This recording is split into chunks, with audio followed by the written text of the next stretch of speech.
오늘 우리가 함께 나누실 하나님의 말씀은 히브리서 11장 32절에서 38절입니다. 우리 각자 계신 바로 그 자리에서 함께 하나님의 말씀을 읽도록 하겠습니다. 내가 무슨 말을 더하리요? 기드온, 바락, 삼손, 입다, 다윗 및 사무엘과 선지자들의 일을 말하려면 내게 시간이 부족하리로다.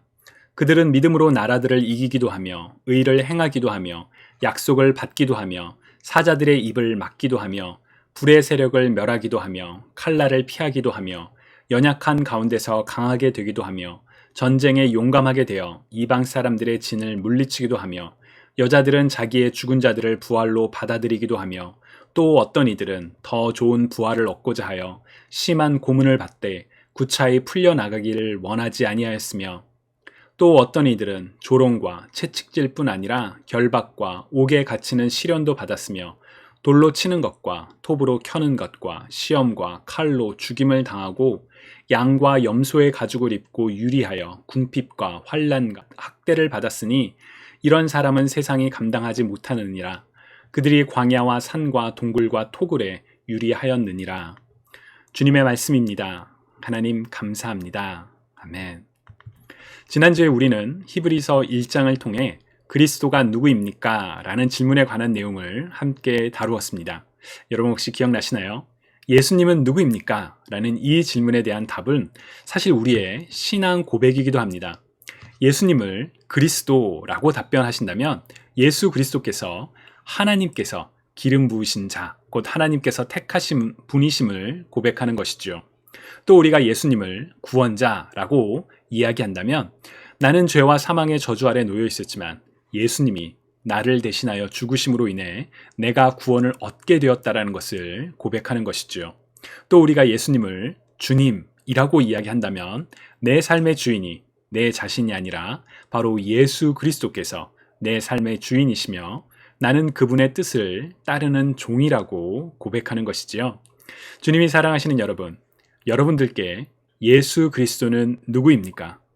지난주 설교에서 이야기했던 것처럼 우리는 성경이 증언하는 또한 우리 삶에서 우리와 함께 하시는 예수 그리스도의 다양한 모습을 알고 또 만날 필요가 있습니다. 그 과정들을 통해 주님이 누구이신지를 분명히 알고 또 고백하는 그대로의 삶을 사는 저와 여러분이 되시기를 축복합니다. 입으로 말하는 것도 때로는 어려울 때가 있죠. 그러나 입으로 말한 내용 그대로 살아가는 것은 정말 쉽지 않은 길입니다. 그러나 참 믿음을 가진 하나님의 자녀로서 고백하는 신앙 그대로를 살아가는 저와 여러분 모두가 되실 수 있기를 간절히 소망합니다. 그리스도가 누구인지에 대해서 히브리서의 저자는 1장부터 10장까지에 이르러 자세히 설명을 하지요. 특히 구약의 예언과 율법에 익숙한 유대 그리스도인들에게 그리스도가 바로 구약의 예언과 율법보다 더 크고 위대하신 분이시라는 것을 증언을 합니다. 사실 히브리서가 1장부터 10장을 읽기가 좀 이렇게 어려울 때도 있지만 이 관점, 유대 그리스도인들에게 그리스도가 누구인지를 증거하고 있다라는 이 관점을 가지고 읽으면 훨씬 읽는데 도움이 되실 거라고 생각합니다. 그리스도가 누구인지를 설명하고 난 다음에 이제 히브리서 기자는 히브리서 11장부터 이제 새로운 내용을 이야기하기 시작합니다. 히브리서 11장은 믿음의 장이라고 불리기도 합니다. 영어로는 Hall of Faith, 곧 믿음의 전당이라고 불리기도 하는데요. 왜냐하면 히브리서 11장에는 믿음과 관련된 내용이 가득 차 있기 때문입니다. 먼저 11장 1절을 세번역 성경으로 읽어보면 우리 한번 같이 읽어볼까요? 믿음은 바라는 것들의 확신이요 보이지 않는 것들의 증거입니다. 아멘. 여러분, 믿음이 무엇인가요? 바라는 것들의 확신과 보이지 않는 것들의 증거라는 이 표현을 우리는 곰곰이 생각해 볼 필요가 있습니다. 저는 부끄럽지만 예전에 그냥 믿음은 무엇입니까? 라는 그런 질문을 받으면 히브리서 11장 1절을 기계적으로 외워서 답변한 적이 있습니다. 믿음은 바라는 것들의 실상이요 보이지 않는 것들의 증거, 이렇게 답변을 했죠. 그때는 성경을 암송하는 것만으로 그리고 설명하기 쉽지 않은 믿음이라는 개념을 성경적으로 멋지게 설명한다는 사실에 조금 우쭐했었던 것은 아닌가라는 생각을 해보기도 합니다. 그러나 그렇게 성경을 읽으면 안 되겠지요. 바라는 것들의 확신이라는 뜻은 무슨 뜻일까요? 여러분 무언가 혹시 바라는 것들이 있으신가요? 우리가 무언가를 소망한다면 그것은 아직 우리에게 주어진 것이 아니겠죠. 즉 일어나지 않은 일을 가리킵니다. 그런데 일어나지 않은 것들에 대한 확신이 바로 믿음이라고 이야기합니다. 무슨 말일까요? 아직 일어나지 않았지만 반드시 일어날 것이라는 확신이 바로 믿음이라는 것이죠. 여러분 혹시 삶에 이런 형태의 믿음을 보신 적이 있으신가요? 우리는 믿음이라는 단어를 들으면 자연스럽게 믿음, 종교와 관련된 어떤 종교적인 거구나 라고 생각을 하지만 사실 종교의 유무와 상관없이 우리 모두는 믿음을 가지고 살아갑니다. 예를 들어 내일이 되면 아침에 해가 떠오를 것이라고 우리는 확신하죠. 해가 떠오르는 것은 그건 자연의 법칙 아닌가요? 라고 생각하시는 분들도 계시겠지만 자연의 법칙이 내일도 그대로일 것이라고 생각하는 것도 사실 믿음입니다. 또한 우리는 내일의 삶이 계속될 것이라고 믿습니다. 그렇기에 저축을 하고 내일을 대비하는 그런 삶을 살아가죠.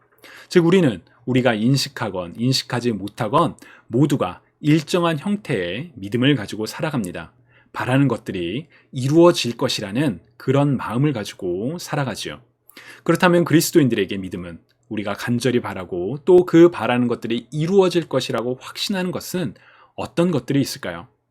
여러분이 가지고 있는 믿음은 어떠한 것들에 대한 믿음인가요? 이 질문에 대한 답은 잠시 후에 나누도록 하겠습니다. 1절에서 믿음에 대한 또 하나의 설명은 보이지 않는 것들의 증거라는 표현이 있죠. 백문이 불여일견, 여러분 혹시 들어보신 적 있으신가요? 아무리 여러 번 들어도 100번을 들어도 실제로 한 번 보는 것만 못하다라는 이 말은 실제의 경험을 강조하는 표현입니다. 또한 증거는 어떤 사실을 증명하는 근거로서 눈에 보이는 혹은 증명 가능한 어떤 실체를 가리키지요. 그렇기에 보이지 않는 것들의 증거라는 표현은 사실 모순과도 같은 그런 표현입니다. 그러나 보이지 않는 것들의 증거라는 표현은 바로 믿음의 본질을 보여줍니다. 보이기에 믿는 것이 아니라는 것이지요. 다만 이 표현을 우리가 맹신과 동일히 해서는 안 됩니다. 가끔 매체를 통해 부정적으로 묘사되는 장면 중에 하나는 무조건 믿으세요! 믿으십니까? 라며 맹신을 강요하는 모습이 있죠. 그러나 우리의 성경적인 믿음은 덮어놓고 아무런 근거도 없이 무조건 믿으라는 것이 아닙니다. 우리에게는 믿음에 대한 분명한 근거가 있어야 하고 또 있습니다. 무엇일까요?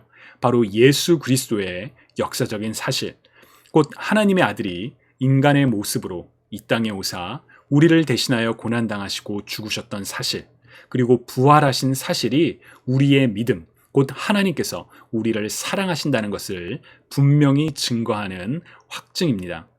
또한 성경 역시 하나님께서 우리 믿는 자들에게 주신 믿음의 증거라고 할 수 있죠.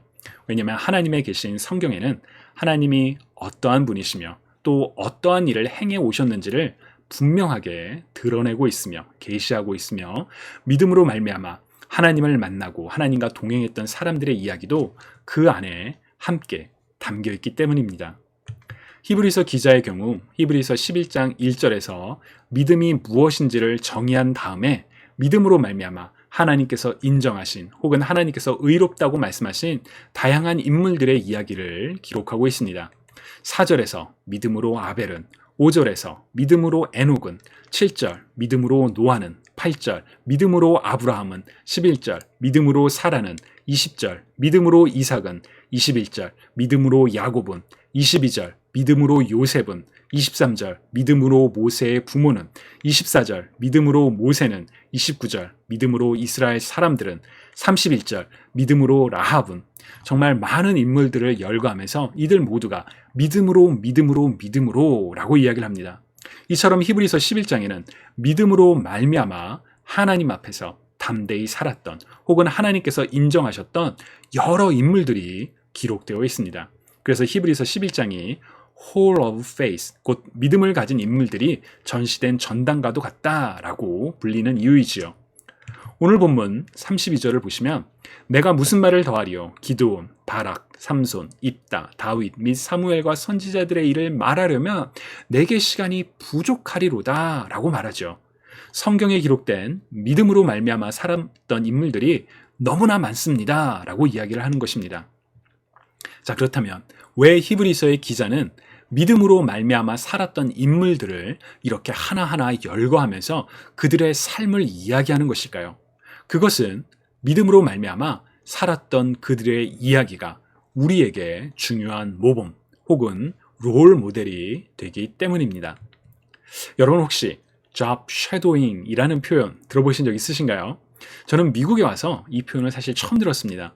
고등학생 혹은 대학생인 자녀들이 자신들의 직업을 찾는 과정에서 이미 해당 직업을 가지고 계신 분들을 따라다니는 쉐도잉 하는 경우가 있다는 것을 이제 들으면서 잡 쉐도잉이라는 게 있구나라는 걸 알게 됐습니다.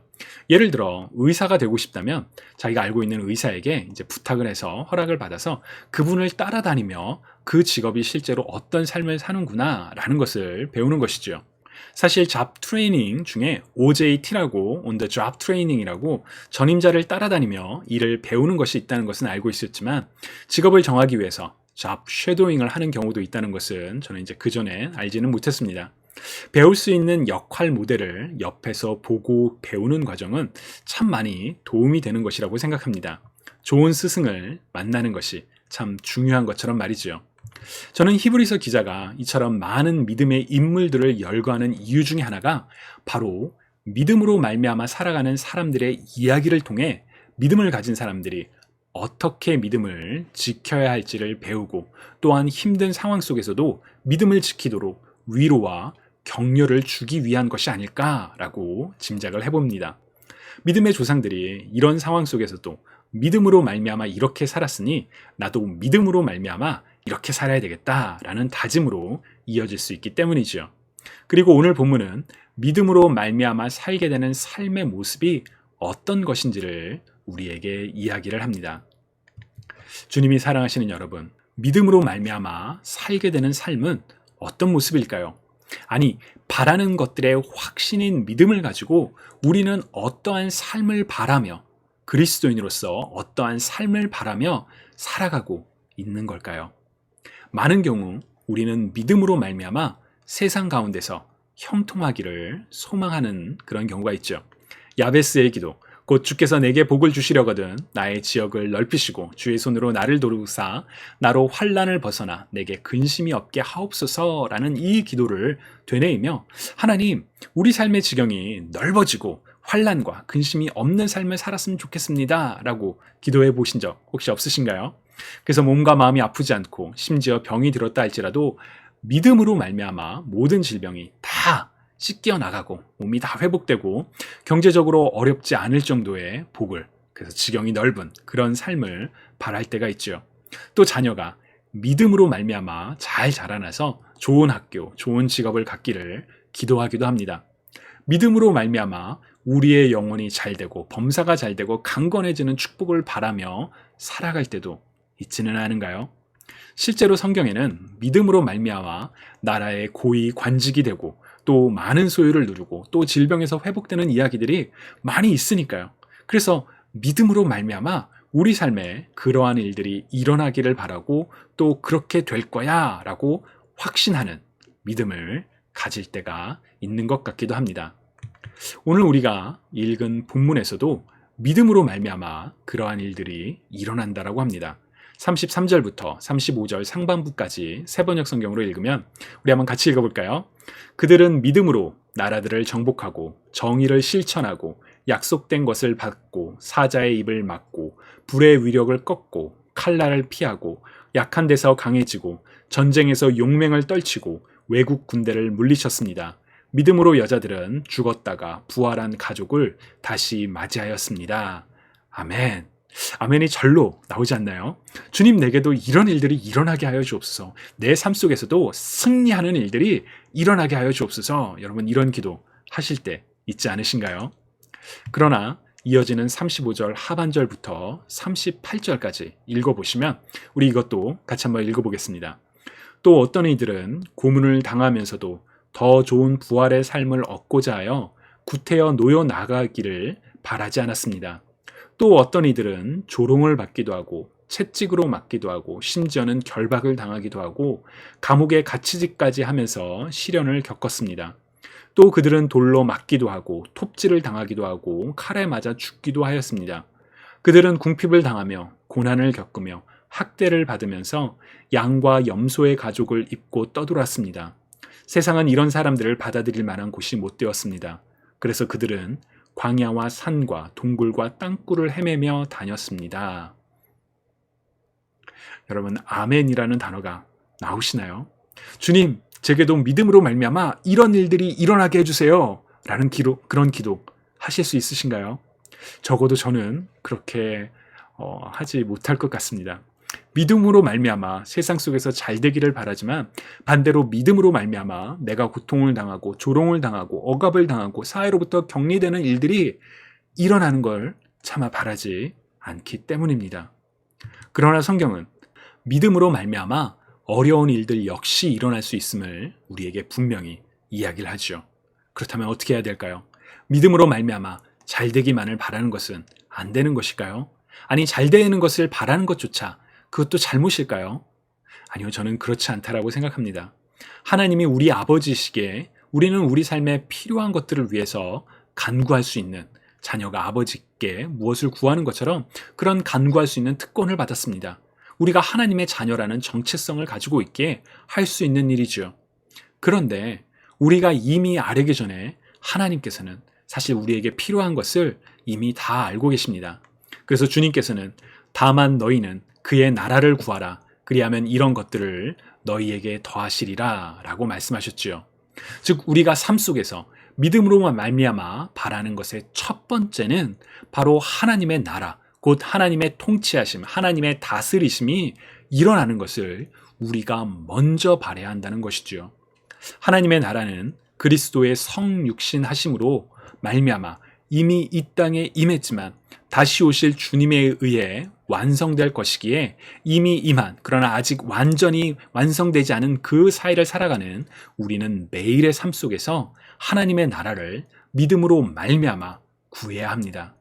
믿음으로 말미암아 하나님 나라가 이루어지기를 바라는 삶, 어떤 삶일까요? 제가 얼마 전 창세기 39장을 읽다가 좀 충격을 받았습니다.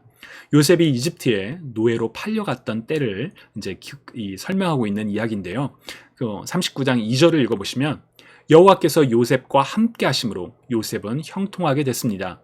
요셉은 이집트 사람인 주인의 집에 머물렀습니다. 라고 기록되어 있습니다.